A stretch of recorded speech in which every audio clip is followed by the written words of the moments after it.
Assalamualaikum warahmatullahi wabarakatuh. Perkenalkan, nama saya Nurul Fitri Amalia dengan NIM 1904041 kelas 01 angkatan 2019. Kali ini saya akan menjelaskan mengenai pihak-pihak yang terlibat dalam suatu proyek, khususnya pada proyek konstruksi.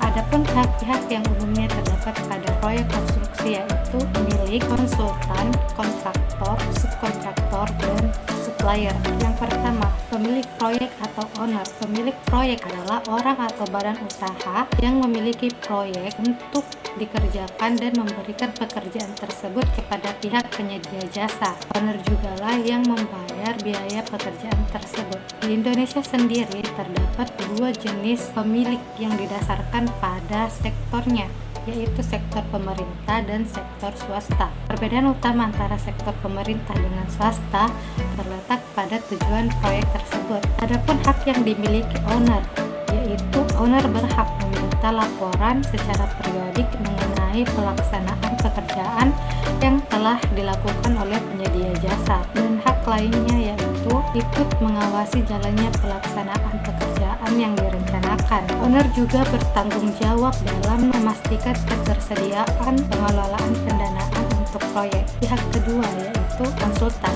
Konsultan adalah individu atau badan usaha yang memiliki keahlian dalam spesifikasi pekerjaan tertentu serta memiliki kompetensi untuk memberi masukan teknis pada suatu proyek. Secara umum dalam pembangunan proyek teknik sipil atau fasilitas fisik, konsultan dibedakan menjadi dua jenis, yaitu konsultan perencana dan konsultan pengawas. Konsultan perencana sendiri merupakan pihak yang membuat perencanaan bangunan secara lengkap dan mendetail. Adapun hak dan kewajiban dari konsultan perencana yaitu membuat perencanaan secara lengkap yang terdiri dari gambar rencana, rencana kerja, syarat-syarat, hitungan struktur, dan rencana anggaran biaya. Memberikan jawaban dan penjelasan kepada kontraktor tentang hal-hal yang kurang jelas dalam gambar rencana.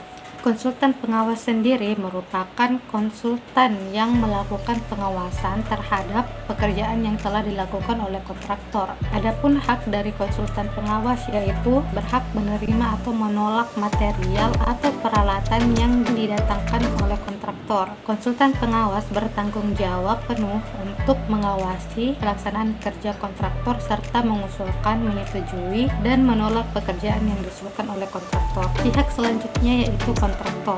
Kontraktor merupakan orang atau badan hukum yang menerima pekerjaan dan menyelenggarakan pelaksanaan pekerjaan konstruksi sesuai dengan biaya yang telah ditetapkan berdasarkan gambar rencana dan peraturan serta syarat-syarat. Adapun hak dan kewajiban kontraktor yaitu melaksanakan pekerjaan sesuai dengan gambar rencana, peraturan, dan juga syarat-syarat tambahan yang telah ditetapkan oleh pengguna jasa.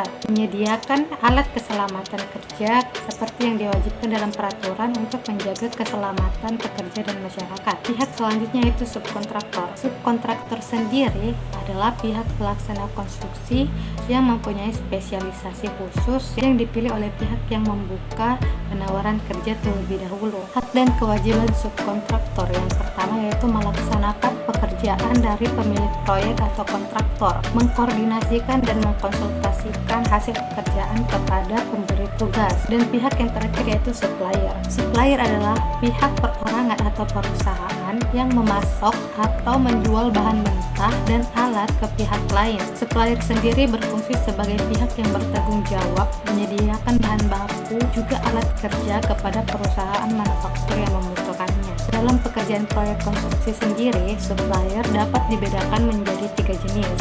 Yang pertama yaitu material supplier. Material supplier bertugas untuk menyuplai bahan-bahan material yang akan digunakan. Yang kedua yaitu equipment supplier. Equipment supplier bertugas untuk menyuplai alat-alat yang digunakan dalam konstruksi.